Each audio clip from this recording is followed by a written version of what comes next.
Então, bem, a disciplina, ela na aula de hoje, né, dentro do escopo do projeto geométrico de rodovias, a gente vai trabalhar esses itens, né? Estudar um pouco a função social e econômica das rodovias, como é que dá a sua classificação, vamos entrar com o conceito de capacidade, nível de serviço, falar da escolha do traçado de uma rodovia, e hoje eu acho que a gente chega até a etapa, né, a parte que referente às etapas do projeto geométrico, reconhecimento, exploração e projeto. Okay? Os demais itens, provavelmente, a gente vai trabalhar na sexta-feira, que foi assim que a gente cumpriu a aula do primeiro horário, a turma de 10 horas. Bem, antes de entrar propriamente no conteúdo, eu queria só fazer um preâmbulo aqui e discutir e apresentar para vocês algumas características do nosso sistema de transporte no Brasil, né, para a gente contextualizar e só então depois aprofundar o estudo das rodovias. O nosso sistema de transporte é marcado por uma intensa priorização do modo rodoviário. Esse gráfico aí, ele retrata a nossa matriz brasileira de transportes, e a gente vê que existe um desequilíbrio muito intenso do modo rodoviário diante dos demais, né? As rodovias são responsáveis por mais de 60% da tonelagem quilômetro transportada no nosso país, ficando os demais modos com menos de 40%, onde o ferroviário tem 20%, o aquaviário, que corresponde ao transporte por hidrovias, e o transporte marítimo, 13%, dutoviário, basicamente transporte por gasodutos e oleodutos, 4,2%, e o transporte aéreo com 0,4%, que é o transporte mais específico para cargas de alto valor agregado, onde você tem uma importância muito significativa no tempo de viagem. É um transporte que no mundo todo ele realmente tem uma participação mais baixa por conta de atender a um nicho específico do mercado de transportes.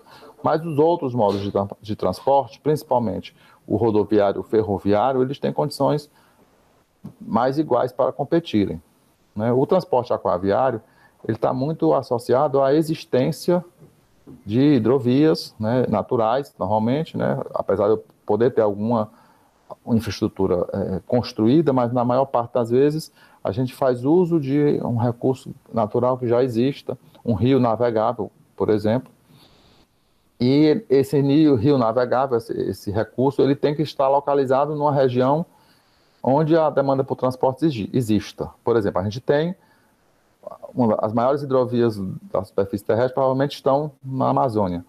Não existe transporte porque é uma região de pouca densidade, onde o que existe, na verdade, é apenas um extrativismo, que não gera demanda por transporte. Então, a questão da participação no transporte aquaviário em qualquer matriz de transporte está muito associada a essas duas condições, que tem que se sobrepor, né? Tem que existir a infraestrutura, uma condição que decorre de uma condição muito natural da região, né? De existir o manancial, de existir um canal, uma via navegável, e existir demanda naquela localidade, ok? Mas a gente tem sim um desequilíbrio forte entre rodovia e ferrovia. Quando a gente compara com outros países pelo mundo, e aqui eu coloquei 5 países que têm características semelhantes ao Brasil, para poder a gente comparar, características que eu me refiro aqui são países que têm dimensões continentais, né? É muito diferente a gente tentar comparar Brasil com a Alemanha ou com a França, porque são países de baixa dimensão territorial e grande densidade. Então, esses outros países aqui, apesar da China ser o país mais populoso do mundo, mas tem um território gigantesco, né, a gente tem aqui países que têm essa característica de dimensão continental. E a gente percebe, né, com exceção da Rússia, né, que tem um desequilíbrio fortíssimo, até maior do que o nosso, mas só que em relação ao transporte ferroviário, os outros países eles têm meio que um equilíbrio, principalmente quando eu considero transporte ferroviário e rodoviário. Você vê marcante esse equilíbrio no Canadá, na Austrália, nos Estados Unidos, tá? Onde a participação dos dois modos de transporte é mais equilibrada. E isso aponta a vantagem de você conseguir trabalhar com um dos dois modos de transporte, onde cada um deles é mais vantajoso. Por exemplo, grandes quantidades de carga transportadas a grandes distâncias, essa dobradinha aí, grande distância e grande volume de carga, são características que trazem para o transporte ferroviário uma grande vantagem. Ele fica muito mais competitivo, o custo tonelada transportada é muito menor, por exemplo, do que o transporte rodoviário. Okay? E esses países que apresentam esse equilíbrio, se consegue trabalhar melhor essas questões. Né? E como é que se explica isso? De onde é que surgiu esse equilíbrio em alguns países, esse desequilíbrio em outros? Né? Parte disso a gente consegue explicar pelo próprio desenvolvimento, pelo próprio processo de desenvolvimento dos países. Se a gente considerar esse mapa, ele está mostrando aí a geografia e a rede ferroviária da Europa no período de 1860 e 1914, ou seja, posteriormente um pouco à Revolução Industrial. Então, nesse período, tudo que vocês estão vendo aqui em vermelho são redes ferroviárias. Tá? E você percebe aqui nesses pontinhos uma série de atividades econômicas de industrialização já implantadas e em operação. Tá? Então, existiam polos produtores de manufaturas que importavam matéria-prima dos polos produtores dessas commodities, e você tinha toda uma rede de consumo desses produtos numa região que estava se adensando e se desenvolvendo. Nesse período aqui, a tecnologia do momento era a ferrovia. Não existia rodovia, não existia transporte, veículos individuais, por exemplo, caminhões, esse tipo de veículo ainda não estava sendo utilizado. Então, construiu-se todo um arcabouço de infraestrutura de transporte ferroviário. Okay? Por quê? Porque esse é um país de desenvolvimento bem antigo, de industrialização antiga, e surgiu a demanda para o transporte e a tecnologia do momento, que era a ferrovia, foi toda implantada. Posteriormente a esse período, quando a rodovia surgiu e as suas vantagens competitivas, porque a rodovia também é vantajosa perante a ferrovia em determinadas situações, esse sistema foi implantado e os dois passaram a coabitar. Okay? No exemplo americano, a gente também tem uma realidade semelhante. Esse é o mapa da rede ferroviária dos Estados Unidos de 1840 a 1920. Tá? Então, existiu já um forte desenvolvimento econômico, principalmente aqui na costa leste dos Estados Unidos, né? Porque foi onde houve o povoamento mais intenso e mais antigo. Né? Lembrando que a Califórnia, por exemplo, ela só foi desbravada depois da Corrida do Ouro, no final do século XVIII. 1888, 90 e pouco, que houve essa movimentação, essa migração para a Califórnia. Então, existe uma barreira física, que é as montanhas rochosas aqui nessa região, e que foi um impeditivo para o desenvolvimento também do transporte ferroviário nessa região. Chegando, então, ao Brasil, esse é o mapa do Brasil Império, considerando aí que a nossa independência se deu em 1822, a gente percebe que as ferrovias brasileiras foram todas implantadas ligando o litoral, né, ligando aos portos, no modelo exportador. Não existia mercado consumidor interno, não existia industrialização, a nossa industrialização foi tardia. Ela começou aí no começo do século XX, quando a tecnologia da vez já era a rodovia. O Brasil tinha um papel sempre foi uma colônia de exploração e fornecimento de matéria-prima para o mundo industrializado produzirem suas manufaturas e nos revenderem. Então, o modelo de exploração e de desenvolvimento de colônia sempre foi esse, e a matriz ferroviária ela seguiu esse padrão. Então, a gente não tem adensamento nos interiores, com essa pequena exceção da região sul, que é uma região de colonização europeia, que já trouxe algo da cultura, né, e de uma região também onde, depois do ciclo do café, houve dinheiro aqui de mais fácil acesso, e algumas ações foram voltadas para a implantação de uma pequena rede ferroviária. Mas fora isso, a gente tem muito pouco de adensamento. Quando o Brasil se industrializou, a tecnologia do momento já era a rodovia, então a gente plantou direto a nossa rede rodoviária. Não houve esse momento de desenvolver a ferrovia adensada e depois a rodovia. A gente já partiu para a rodovia e gerou desde então esse desequilíbrio que permanece até hoje. Algumas ações a gente pode mencionar, recentes, de estímulo ao transporte ferroviário, mas elas foram muito mais focadas na utilização, na modernização do veículo, né, do material rodante, dos planos de operação foram melhor organizados e tudo, mas não se traduziu numa efetiva expansão da rede ferroviária. Você vê, por exemplo, a Transnordestina é uma obra que se arrasta aí já há diversos anos, né, e não teve, desde nesses últimos anos, nenhuma ação mais efetiva na expansão dessa rede ferroviária, de forma que houve uma pequena melhora na participação da matriz ferroviária, mas muito associada apenas a uma melhor otimização da rede que já existia. Bem, falar de estradas, a gente precisa, e quando eu falo o termo estradas, eu me refiro aqui a estradas rodoviárias e estradas de ferro também, ou seja, do transporte terrestre. Bem, como o transporte ele não é um fim em si mesmo, né, ele é um objetivo, né, um meio de atingir um objetivo qualquer, a gente vai precisar sempre analisar o transporte em relação à sua função social e econômica, né? A gente vai usar o transporte como uma resposta a uma demanda social, a uma demanda econômica que exista no momento. Tá? Então, construir uma infraestrutura de transportes vai estar sempre associada a essas necessidades. Necessidades de desenvolvimento econômico, necessidades de uma função social, né, de uma função estratégica de governo. Então, exige-se uma demanda por transporte e a gente responde a isso com a infraestrutura. Nem sempre essa infraestrutura ela consegue chegar no momento certo, porque desenvolver projetos e executá-los na área de infraestrutura de transportes é algo que é demorado. A gente demora para projetar, demora para licitar e para executar. Enquanto que a economia tem uma dinâmica muito mais rápida, né? É um setor muito mais dinâmico. Então, por isso que, vez por outra, a gente vê gargalo nos portos, gargalo nas redes de infraestrutura, porque não dá para a infraestrutura crescer. Na verdade, se existisse um plano de governo a longo prazo, você teria ações continuadas e conseguiria que essa infraestrutura se alavancasse. Como as ações são de 4 anos, né, só para aquele mandato, a gente está sempre tendo problemas quando a economia melhora um pouco, porque não existe um planejamento e uma execução contínua nas ações da infraestrutura de transportes. Tá? De forma que a gente demanda um planejamento que esteja em consonância com todos os outros setores da economia. Bem, a importância das estradas está, então, extremamente associada à necessidade de infraestrutura e às demandas econômicas e às demandas sociais que aquele país possui. Como a gente tem aqui um equipamento que tem a ele associado uma grande parcela de investimento, porque é muito caro a infraestrutura, é fundamental que haja uma racionalização dos recursos que vão ser utilizados, né?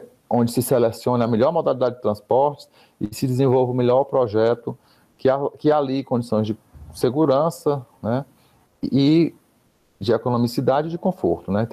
Normalmente o engenheiro procura trabalhar com esses três aspectos, né? O que você construir tem que ser confortável, tem que ser seguro e tem que ser econômico, né? A gente busca muito atender esses três objetivos. E aí a gente vai precisar, então, implantar uma infraestrutura da forma mais racional possível, dada a escassez dos recursos. Então, todos os projetos, como o que a gente vai ver aqui, projeto geométrico, projeto de terraplanagem, a gente vai sempre buscar fazer o melhor uso do recurso financeiro disponível para ter o melhor resultado possível, conseguir o melhor pelo menor preço. Quais seriam, então, os fatores que influenciam os planos diretores para a implantação de projetos de infraestrutura? Vão estar sempre associados a 3 fatores: fatores econômicos, fatores políticos e fatores sociais. Tá? E eles são considerados simultaneamente, né? Bem, aí agora a gente entra um pouco na seara das rodovias, né, que é o objeto aqui do nosso módulo. Dentro dessas infraestruturas possíveis de serem planejadas e projetadas, que vão estar condicionadas por esses fatores sociais, econômicos e políticos, a gente tem as rodovias. E aí, como é que essas rodovias primeiro se classificam? Né? Nos livros de projeto geométrico, vocês vão ver que a classificação das rodovias ela pode se dar apenas em função da sua nomenclatura, né, como é que é dado o nome ou rótulo das rodovias. A gente vai ter as classificações funcionais e as classificações técnicas. É basicamente esses 3 níveis de classificação. Em termos de nomenclatura, né, a gente tem, por exemplo, as rodovias federais, elas começam com a letra BR, não é isso? E aí nas estaduais CS, no caso das rodovias cearenses, RJ no estado do Rio de Janeiro, e assim vai, as 2 siglas do estado, e na sequência 3 números. Esses 3 números eles têm uma razão de existir, existe toda uma lógica para a numeração das rodovias. No caso das rodovias federais, né, nos estados cada um definiu um determinado padrão que pode ser semelhante a esse ou não, pode ter alguma variação, mas os 3 próximos números, do primeiro deles vai indicar o tipo de rodovia, se ela é uma rodovia longitudinal, radial, transversal, diagonal ou de ligação. Tá? Rodovia que começa com 0 é uma rodovia que tem origem ou destino em Brasília. Tá? Ela liga sempre uma capital do país à capital federal, Brasília. Por exemplo, nós temos uma, quem sabe dizer qual é? 020. Com a BR que começa com 020, não é isso? Então a BR-020 é Fortaleza-Brasília. Existe um anterior a 020, né, mais ao norte, que é a rodovia 010, Belém-Brasília. Tá? Então todas elas começam com 0. E elas seguem essa sequência. Ó, tem esse gráficozinho aqui, mostra, por exemplo, na rodovia radial, que aqui está Fortaleza-Brasília. Ela tem a numeração 020. Belém-Brasília tem a numeração 010. E à medida que eu vou aumentando o azimuth, né, lembrando aí o conceito da topografia, a numeração aumenta, sempre começando com 0. As rodovias longitudinais, elas começam com a letra, com o número 1. Qual é a que nós temos aqui, passando em Fortaleza, que vai até o Rio Grande do Sul? É a BR-116, não é isso? Então a BR-116 é uma rodovia longitudinal, começa com a letra 1, com o número 1.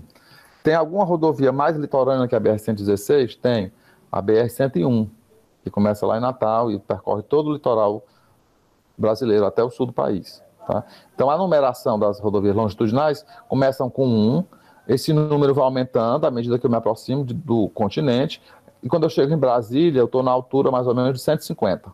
Tá? Então se a numeração é menor do que 150, eu estou à esquerda, eu estou à direita de Brasília.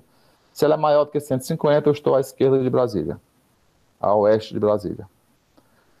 Rodovias que começam com o número 2, são rodovias transversais. Por exemplo, BR-222, liga Fortaleza para o lado do Piauí, tá? Tem o sentido leste-oeste. Então a numeração é da mesma forma, menor que a 250 está acima de Brasília, maior que a 250 está abaixo de Brasília. Rodovia diagonal, começa com 3. Existem as diagonais pares, que são diagonais que fazem a ligação noroeste-sudeste, e diagonais ímpares na ligação nordeste-sudoeste, tá? Então é o último número da diagonal que vai dizer se ela é par ou se ela é ímpar. Então se ela tem essa orientação norte, noroeste, sudeste ou sudoeste, nordeste. E ela também tem segue a mesma lógica, né? Antes de passar por Brasília, ela tem um número menor que 50, depois de Brasília ultrapassa 50. Temos um aqui que passa perto, que ela desemboca na BR-116 ali, ela passa por Aracati, que é a BR-304, né, que faz a ligação até Mossoró, por exemplo. Então é uma rodovia diagonal. E as demais rodovias que não se enquadram em nenhuma dessas categorias, são chamadas rodovias de ligação, normalmente são rodovias de pequena extensão e que elas não se ajustam em um desses formatos. Elas começam com o número 4. Esta é a nomenclatura das rodovias, no padrão BR, né, no padrão de rodovias federais. Nos estados existem algumas variações. Bem, existe uma segunda forma de classificar as rodovias que está associada à função que elas desempenham na infraestrutura. Então, o antigo DNR, Departamento Nacional de Estradas e Rodagens, hoje DENIT, Departamento Nacional de Infraestrutura e Transportes, ele classificou as rodovias em 3 grandes sistemas funcionais. Essa classificação aqui, ela é definida em 3 níveis: rodovias arteriais, rodovias coletoras e rodovias locais. Onde as arteriais primam pelo alto nível de mobilidade e no outro extremo as locais pela acessibilidade, ficando as vias coletoras fazendo o meio de campo, né? a ligação entre as rodovias arteriais e as rodovias locais. A classificação funcional ela é derivada de 3 aspectos, ela é obtida, né? Ela é construída considerando 3 aspectos: o tráfego veicular, né? O padrão de veículos que faz uso da infraestrutura, e as funções de mobilidade e acessibilidade. Bem, mobilidade e acessibilidade são 2 funções que elas não coadunam, né? Quando você tem uma boa condição de acessibilidade, você compromete, se tem boa acessibilidade, compromete a mobilidade e vice-versa, tá? Então, o que é que a gente percebe, por exemplo, numa via arterial? Eu tenho boa condição de mobilidade. Mobilidade está associada a um atributo da gente conseguir se deslocar entre pontos com rapidez, com fluidez, né? Enquanto que a acessibilidade, eu estou tentando garantir uma maior facilidade de acessar determinados pontos, de chegar, por exemplo, ao meu destino final, tá? De conseguir fazer uma conversão à esquerda, uma conversão à direita, acessar um determinado ponto. Então, aqui está associada às proximidades da origem e do destino da viagem, e não o deslocamento como um todo. Quando a gente melhora a condição de mobilidade, compromete o acesso. Então, nas vias arteriais, eu tenho essa figurinha aqui mais cinza, porque eu estou primando pelas condições de mobilidade em detrimento do acesso. Na via local, é o contrário. E a via coletora, ela faz o equilíbrio entre as duas e é a interface entre os dois sistemas. Então, por exemplo, quem me dá uma via de alta mobilidade de Fortaleza, vamos pegar uma via federal, aí fica bem fácil dizer qual é. Vocês concordam comigo que a BR-116 é uma via desse padrão? Ela tem controle total de acessos, ela não tem interseções em nível, ela tem faixa lateral para acesso aos lotes, ela tem faixa de aceleração e desaceleração, tá? Ela tem todos os atributos de uma via expressa. Ela é uma via arterial de grande mobilidade. E em função, para garantir essa mobilidade, as condições de acesso são restritas. Você não tem retorno, para acessar o lote você tem que ir para a pista auxiliar, né? Na pista principal você não acessa nada, você nem entra nem você sai, a não ser pelas faixas de aceleração e desaceleração. Tá? Então ela tem toda a condição de mobilidade em detrimento das condições de acesso. Já uma via local, por exemplo, a via que a gente sai de casa normalmente, que está dentro de um bairro, né, que as crianças passeiam na calçada, a travessia de pedestre é tranquila, ali a gente tem todas as condições de acesso, o estacionamento na via é permitido, todas as conversões são permitidas, você tem todo o acesso muito facilitado. Mas, em termos de mobilidade, aquela via ela é de péssima condição de mobilidade. Na figura da direita, a gente tem um gráfico que mostra o comportamento desses três sistemas com relação à participação que eles têm na rede, em termos de extensão e em termos de volume atendido. As vias arteriais, elas só representam 8% da rede, em termos de quilometragem, mas elas atendem a 73% do volume de passageiros dia quilômetro. Tá? Então, ela recebe a maior carga de fluxo de veículos na sua extensão, apesar dessa extensão ser menor.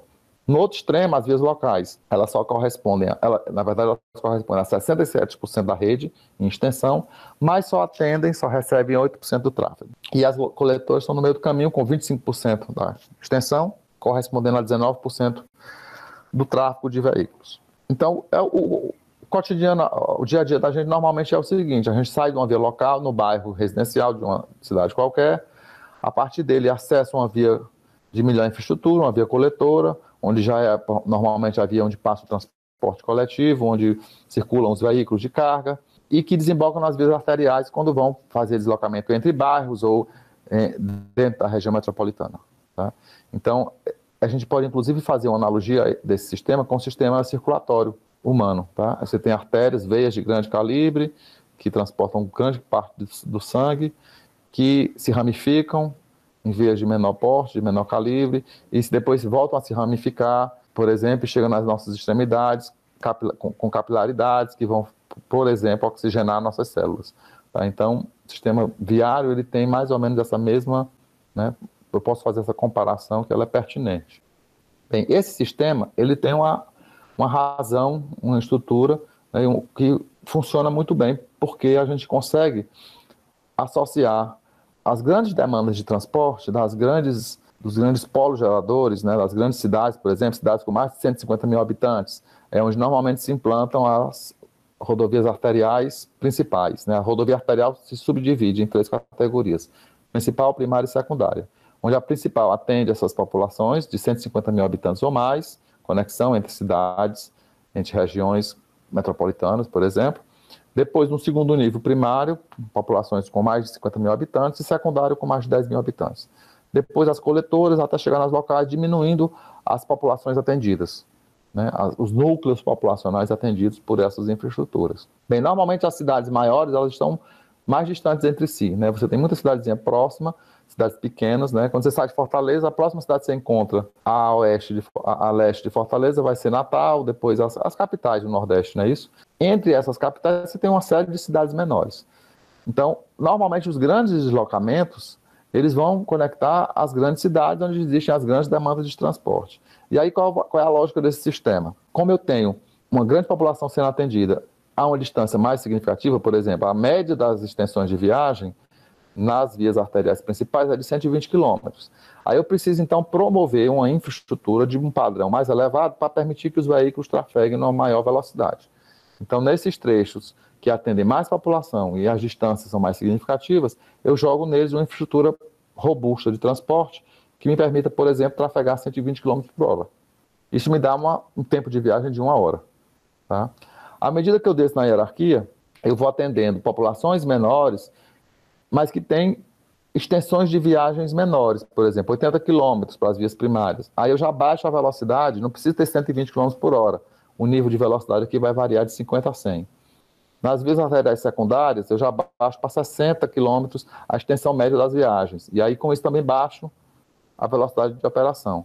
Então, o padrão da rodovia vai caindo em função de ter menores extensões a serem percorridas e é mais aceitável eu trafegar na velocidade mais baixa numa situação dessa do que se eu tenho que trafegar 150 km, 200 km ou mais. De forma que eu chego nas vias locais com velocidades de 20 a 50 km por hora, né, um padrão de rodovia que vai permitir esse tipo de velocidade, mas aí eu lembro que as distâncias médias são pequenas, são 20 km de distância, 15 km, não é tão comprometedor da tolerância que o usuário vai ter em função da distância ser menor. Bem, além da classificação funcional, existe um outro sistema de classificação, e esse sistema eu só conheço aqui no nosso país, né, se vocês estudarem outros manuais de projeto geométrico, como o manual americano da Off-Roads, ou o manual canadense da TAC, o manual australiano, o manual americano da ASTO, tá? O australiano da Off-Roads. Esses manuais são alguns exemplos de manuais que eu já andei revisando, eles têm a classificação funcional, que eu acabei de mostrar a vocês, e em cima dela ele já entra direto com os parâmetros de projeto. Ele entra lá com a velocidade, né, de projeto daquela classe de rodovia, daquela classe funcional.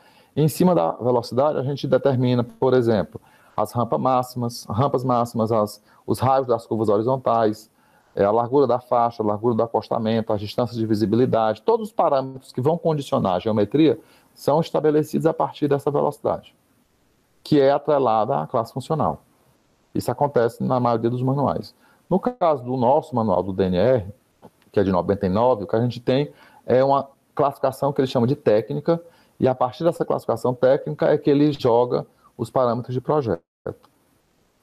Bem, os critérios para definir a classificação técnica, o primeiro deles é a própria classificação funcional. Então, uma classe arterial, ela vai estar dentro das classes técnicas da classe de mais alto padrão, que é a classe 0 e a classe 1A e 1B. Tá? E à medida que eu desço a posição hierárquica da classe funcional, eu desço também a classe técnica. Então, aqui as classes, nós temos 5 classes funcionais, do A0 até a 4. Então, vai depender da posição na classe funcional, vai depender do volume de tráfego dessa infraestrutura, do nível de serviço que ela opera. Nós vamos já entrar aqui com o conceito do nível de serviço que foi proposto pelo Highway Capacity Manual, que é um manual americano que é utilizado mundialmente para determinar o nível de serviço de infraestruturas. E depende também de outros condicionantes, onde o mais importante deles, para definir a classe técnica, é o fator econômico. Tá? Então, aqui as classes funcionais, e existe uma relação entre classe funcional e classe técnica. Tá? Então, o que tem de diferente no nosso manual é que ele propôs essa coluna, onde são listadas as classes técnicas e os projetos, né, os parâmetros de projeto vão estar atrelados às classes técnicas, e não propriamente direto das classes funcionais. Aqui está o detalhamento das classes de projeto. A gente tem classe 0, que são as vias expressas, ou seja, vias arteriais. Tá? O critério para definição dela é muito mais administrativo, uma decisão administrativa do que qualquer uma outra, porque existe uma proximidade muito grande entre classe 0 e classe 1A. Enquanto a classe 0, a grande diferença dela é um controle total de acesso, na classe 1A eu tenho um controle parcial. A classe 0 e a classe 1A são rodovias de múltiplas faixas. Normalmente a pista dupla é a classe 1A e a via expressa tem mais de 2 faixas. Mas eu posso ter uma pista expressa só com 2 faixas de tráfego. Tá? Porque o que diferencia, na verdade, as duas é a quantidade de nível de controle de acesso que ela possui. Bem, nas vias expressas, né, voltando àquele conceito de que ela vai ligar regiões altamente povoadas e distâncias grandes entre elas, a gente vai buscar ter mais velocidade nessas rodovias, né?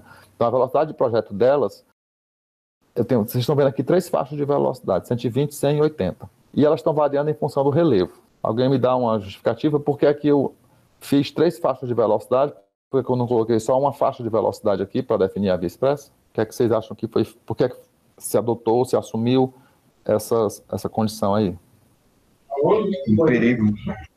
Segurança, né? Na turma de 10 horas foi a mesma resposta que eu ouvi. Bem, professor, a questão da segurança.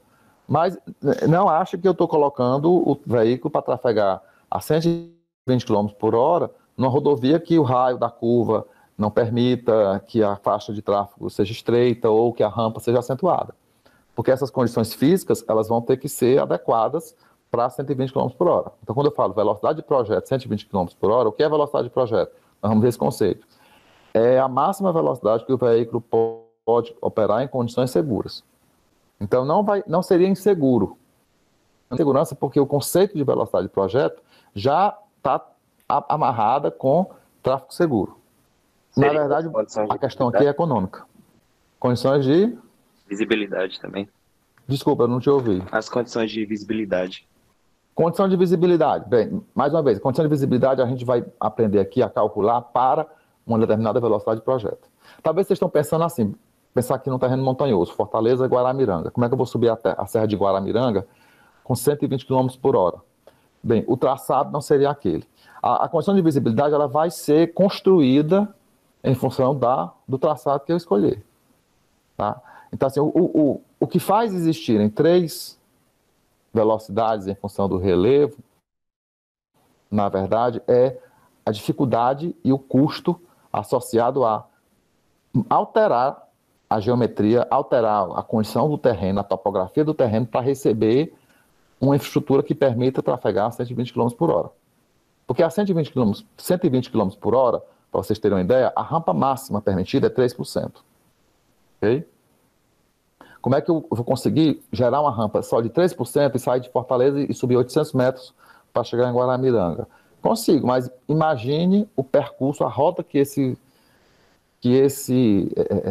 veículo teria que seguir, né? A trajetória que essa estrada ia ter que ter, para ela, quanto de distância horizontal ela ia ter que percorrer para ela subir os 800 metros.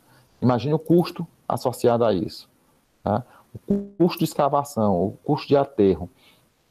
Então, esse afrouxamento que existe nas velocidades de projeto para uma mesma classe, porque o conceito é o mesmo, é uma via expressa de alto padrão para garantir boas velocidades, atender grandes populações. Quer dizer, o conceito não mudou, não. O que está mudando aqui é, em função do relevo, vai ficar quase que inviável economicamente eu conseguir uma via num terreno montanhoso trafegar a 120 km por hora. Então, a gente baixa a velocidade dados os condicionantes naturais, né, as restrições que o terreno impõe. Ok? Então, a lógica é essa. À medida que o terreno é mais difícil de ser trabalhado, eu afrouxo um pouco a velocidade de projeto e, com isso, eu diminuo os impactos da implantação daquela infraestrutura, especialmente relacionados ao seu custo. E vocês vão ver isso em todas as classes de projeto. Na pista dupla, ó, é 100, 80, 60. Aí eu parto para uma classe 1, pista simples, ou seja, uma faixa por sentido, as velocidades são as mesmas, mas se eu for para a segunda categoria de classe técnica, aqui baixa para 70 e 50, depois 80, 60 e 40, até chegar a 60, 40 e 30. Tá? 30 km por hora é a velocidade máxima de uma rodovia classe 4 no terreno montanhoso. Mas o que é uma rodovia classe 4? É uma rodovia pista simples e que ela atende um tráfego de menos de 50 veículos por dia. Então, normalmente nem pavimentada ela é. Ela nem muitas vezes pode ser chamada de rodovia, porque a definição de rodovia no Código de Trânsito Brasileiro são vias pavimentadas. Né? Rodovia é uma estrada pavimentada. Então, ela nem é uma rodovia, ela é uma estrada qualquer, né? Uma estrada de terra. Ou pode ser uma estrada vicinal, ou alguma estrada pioneira que foi implantada só para dar acesso a alguma localidade. Não é uma infraestrutura que tenha uma importância, né, que vai atender um volume de tráfego, e por isso que ela se permite baixas velocidades. Tá? Bem, isso é meio subjetivo, né? O que é plano, o que é ondulado, o que é montanhoso. Bem, o manual, ele apresenta para a gente uma definição em função do desnível do terreno. Tá? Então, é considerado plano terrenos onde eu tenha até 10 metros de desnível para cada quilômetro linear. Tá? Então, para cada quilômetro horizontal, o terreno varia no seu desnível 10 metros. Ondulado, se essa variação for de 10 a 40 metros. E montanhoso, se for mais de 40 metros. É mais ou menos esse aqui o padrão que a gente usa para classificar terrenos entre plano, ondulado e montanhoso. Aqui eu tenho um exemplo de alguns trechos rodoviários. Essa aqui é a SP-310, né? Ela liga a região metropolitana de São Paulo, entrando pelo interior, chegando a São Carlos. Eu tirei disso aqui porque eu trabalhei fazendo levantamento, fazendo pesquisa nesse trecho, né? A SP-310 ela normalmente, todo ano, ela é classificada como uma das melhores rodovias em termos de padrão, né? Vocês estão vendo o trecho de subida da serra, tá? Então é um terreno montanhoso, mas vocês veem a seção da pista como é grande, tá? A velocidade nesse trecho é 60 km por hora, e a gente tem aí um padrão de bastante qualidade. Aqui é o trecho de descida da serra, né? A pista sul. E eu tenho outros exemplos aqui na sequência. Aqui é para mostrar que nem tudo são flores, né? Em São Paulo você tem também rodovias principalmente as rodovias que não foram concedidas, né? Que ainda estão com o governo do estado, né? Você tem rodovias sem acostamento, você tem problema de pavimento danificado sem recuperação, problema de visibilidade, você tem toda a natureza de problemas semelhantes aos nossos, só que além dos problemas lá, vocês têm também trechos de excelência, né, de alto padrão. Alguns trechos aqui com as características de projeto, né, que a gente vai discutir nas próximas aulas. E aqui algumas rodovias também no Ceará, CE 040, né, que é a nossa rodovia estadual de mais alto padrão técnico, que é uma rodovia no interior do estado. Só alguns exemplos aí para ilustrar o que a gente falou aqui.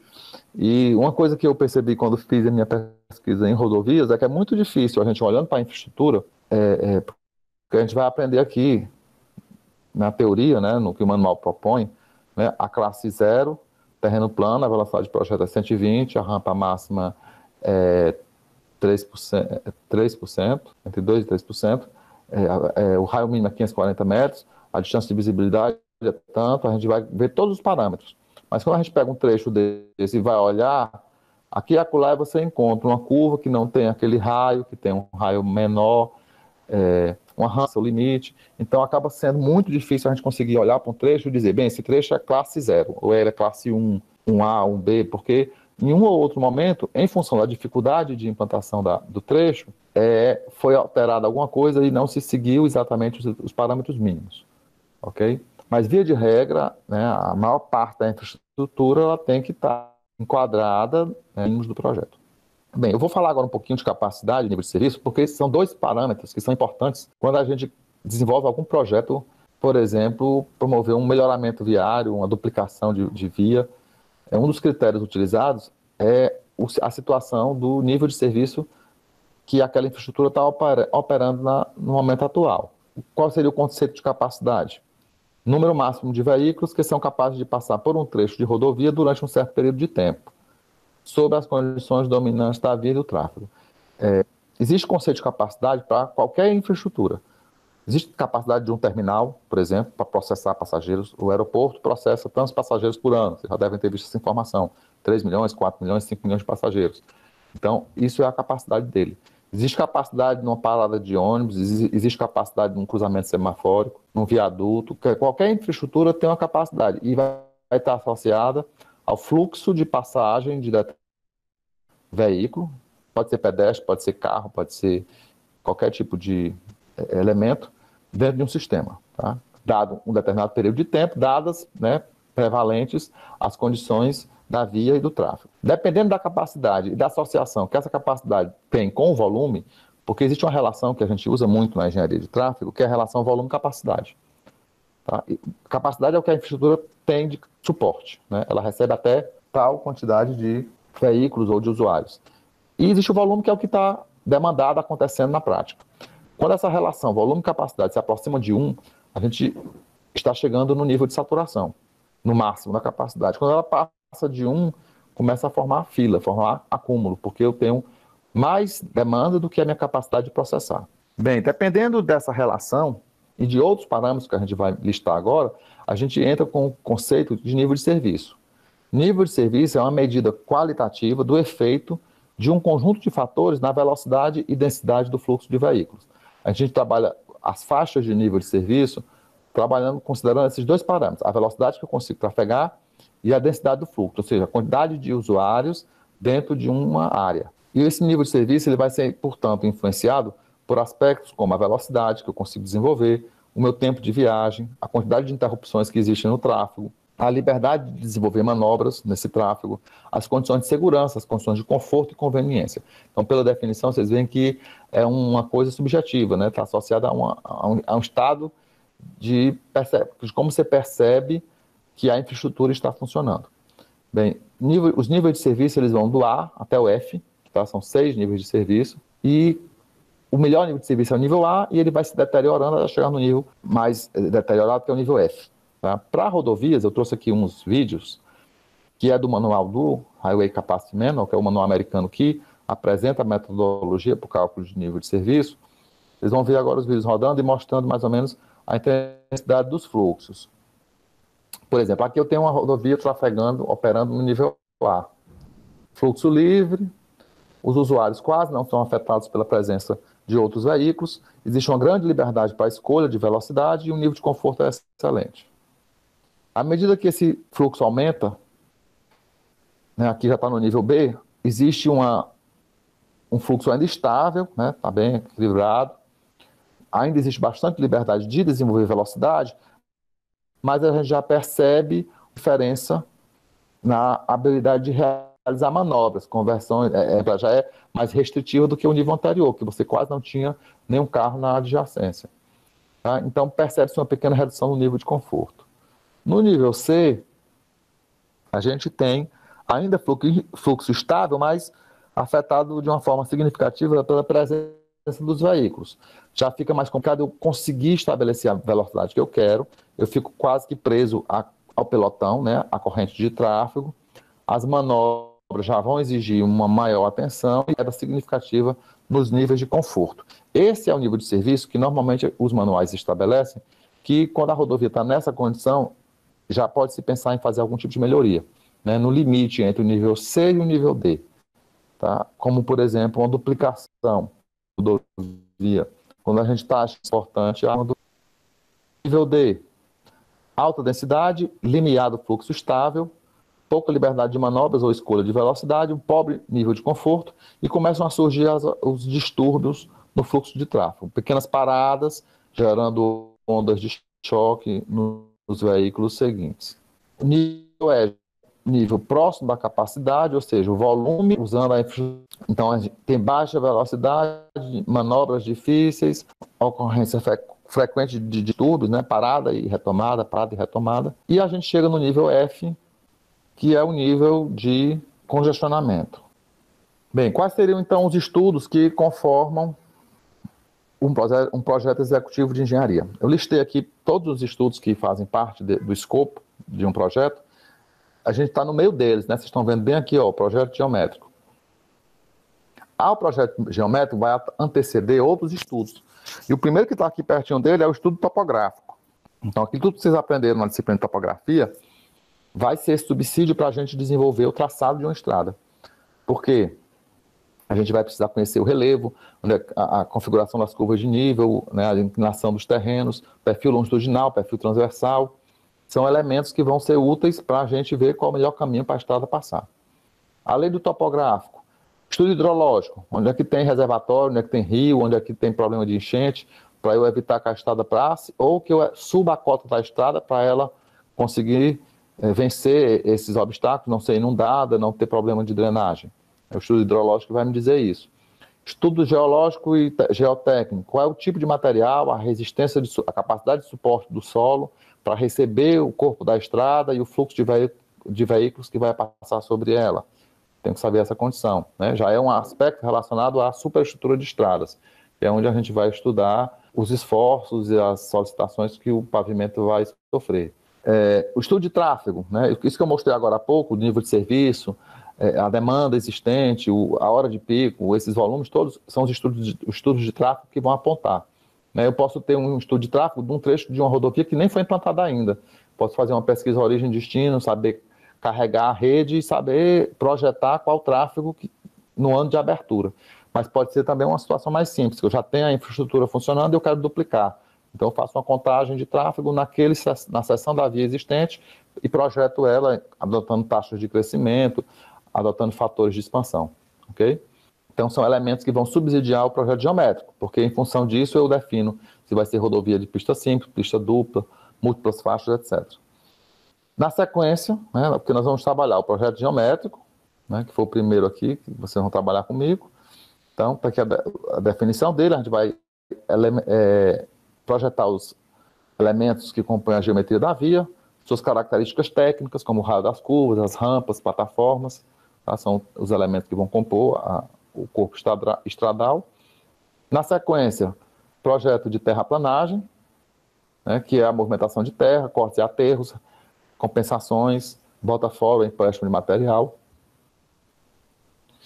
Projeto de drenagem, vocês vão ver com o professor Ernesto, né? O professor Heber vai ser a terraplanagem, o professor Ernesto a parte de drenagem superficial ou subterrânea. Por quê? Porque a estrada ela é um corpo estranho, um terreno natural, certo? Então, por onde a água da chuva escoa? Por onde é que está o fluxo desses líquidos, da chuva, do escoamento superficial? Eu tenho que saber isso e projetar dispositivos que acolham, que direcionem esses fluxos de forma a evitar dano na estrada, evitar inundação, evitar que eu tenha comprometimento na minha estrutura. E também temos o projeto de interseções, que faz parte do projeto geométrico, porque a gente fala projeto geométrico nos segmentos, né, entre as interseções, nos trechos. Mas quando a minha via se conecta com outra, através de uma interseção, de um acesso, a gente também vai elencar e trabalhar na nossa parte da disciplina o projeto de interseções. Tá? Interseção em nível, em desnível, e os diversos tipos de solução de dispositivos de interseção. Faltou só mostrar aqui algumas coisinhas nos demais elementos. Ó. Vocês veem que além desses que eu citei, tem um projeto de pavimentação, que é complementar ao projeto geométrico de terraplanagem. Tem os estudos de viabilidade, antecedem até os estudos de tráfego, né? Porque parte do estudo de tráfego é feito admitindo taxas de crescimento econômico, taxas quaisquer que o estudo de viabilidade também vai utilizar. Então, eles trabalham quase que juntos, né? Tem a parte econômica de viabilidade, que junto com o estudo de tráfego projeta, faz a projeção do tráfego, calcula os benefícios daquela infraestrutura que vai ser implantada para fazer uma relação com os custos.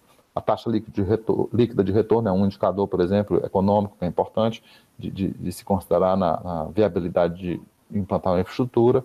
Tá? Andam meio que juntos. Projetos de desapropriação, que vão interferir, inclusive, no custo da obra, então vai entrar aqui no projeto de viabilidade. O projeto de sinalização já é um detalhamento do projeto de geometria, o projeto geométrico, a gente vai sinalizar para indicar a configuração de geometria, apontar algum aspecto relacionado à segurança viária, né? Você tem condições de inclusive, mitigar algum problema na geometria com a sinalização. A parte de orçamento, que é quantificar todos esses custos para a execução do projeto e um plano em si de execução. Tá? São projetos que eles se retroalimentam e alguns acontecem primeiro, outros na sequência, mas que eles interagem, os resultados de um projeto, de um estudo, eles vão ser utilizados no detalhamento de outras. Bem, para o estudo específico do projeto geométrico, a gente vai diferenciar aqui esse estudo em 4 fases. Nós não vamos avançar nesse tópico hoje, porque eu quero trabalhar as 4 fases de uma vez e nós estamos aí há pouco mais de 20 minutos no encerramento da aula. Mas eu vou só, passando aqui, explicar um pouquinho dos 4 e na aula de sexta-feira a gente detalha. Tá? Então a gente tem o reconhecimento. No reconhecimento é definida uma faixa de terreno mais larga, na ordem de 800 metros, até mais do que isso, mais de 1 quilômetro e pouco, ligando o ponto inicial e o ponto final da estrada. E se faz um levantamento expedito, ou seja, um levantamento de baixa precisão, para conhecer as características daquela região.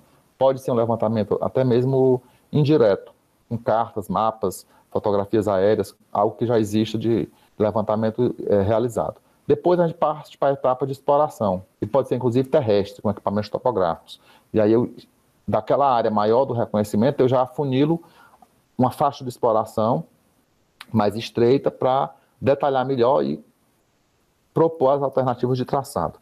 A partir da alternativa de traçado escolhida, a gente detalha o projeto geométrico, né, com todas as curvas horizontais e verticais, com todos os dispositivos que vão existir na estrada, e depois faz a parte de locação. Né? Locação, para quem não lembra, vocês viram isso na topografia, pelo menos a definição de locação, ela é uma operação que a gente pode dizer que é como se fosse o inverso do levantamento.